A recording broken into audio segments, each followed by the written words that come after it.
তো আমি চলে আসলাম খেজুর গাছের এখানে। তো এখন এখানে মানে একটি গাছের মধ্যে মানে কি পরিমাণে খেজুর, এখন এক একটি মানে খেজুর গাছের মধ্যে কি পরিমাণে খেজুর, কি বলবো, শুধু আল্লাহর রহমত ছাড়া আর কিছু হতে পারে না।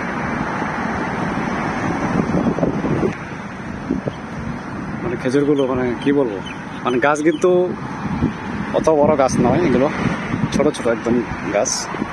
দেখুন খেজুরগুলো হাতে এগুলো ধরা যাচ্ছে, দেখতে পাচ্ছেন। মানে কি বলবো, খুবই বড় বড় ভালো খেজুরগুলো এগুলো।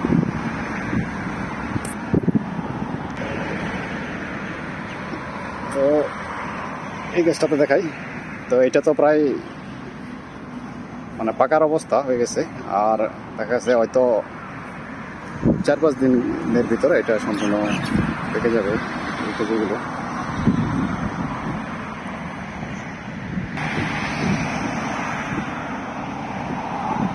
দেখুন কত বড় বড় খেজুরগুলো।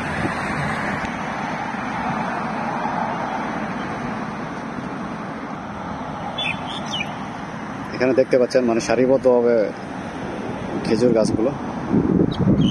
এখানে মানে প্রত্যেকটা খেজুর গাছের মধ্যে একই রকম খেজুর। সামনের দিকটাকে একটু দেখাবো আপনাদের, দেখাই। এই যে দেখুন, মানে কোনো গাছ থেকে কোনো গাছের মধ্যে মানে খেজুর কম নেই, মানে এত এত খেজুর ধরে আছে।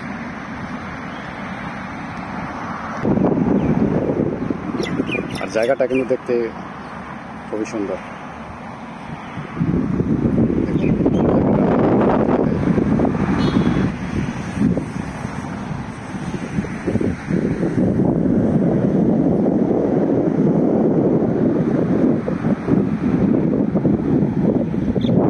সুন্দর একটি জায়গা।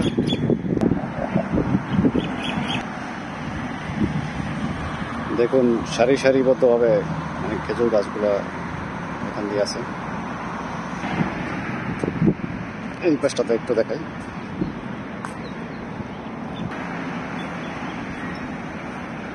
দেখুন মানে এদিক দিয়েও সেম ভাবে মানে যতটুকু রাস্তা আছে মানে সারিবদ্ধভাবে গাছগুলো আছে, খেজুর গাছ।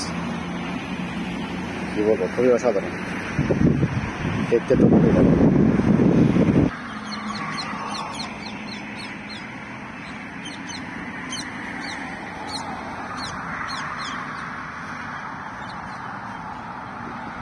দেখতে আমার কাছে মানে এত ভালো লাগতেছে এই খেজুরগুলো।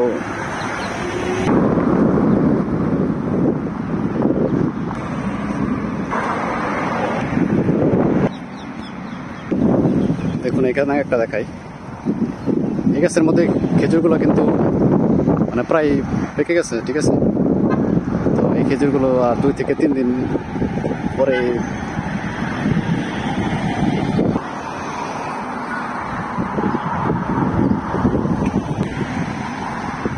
তো এখান থেকে একটি খেজুর নিয়ে দেখাই আপনাদের। আসলে দেখুন খেজুরগুলো কিন্তু অনেকই বড়, এবং এটা এখন খাওয়ার উপযুক্ত।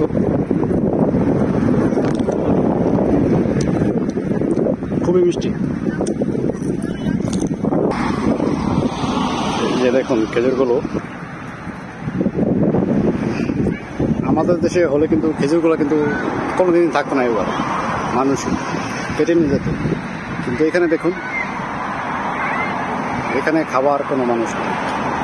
এখানে কিন্তু ইচ্ছা করলে মানুষ খেতে পারে। এখানে রাস্তার পাশে অনেক গাছ আছে, তো এগুলো থেকে খাওয়ার অনুমতি আছে, কেউ কিছু বলবে না।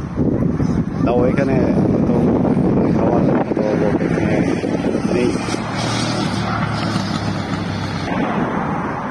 প্রত্যেকটা গাছের মধ্যে মানে খেজুর।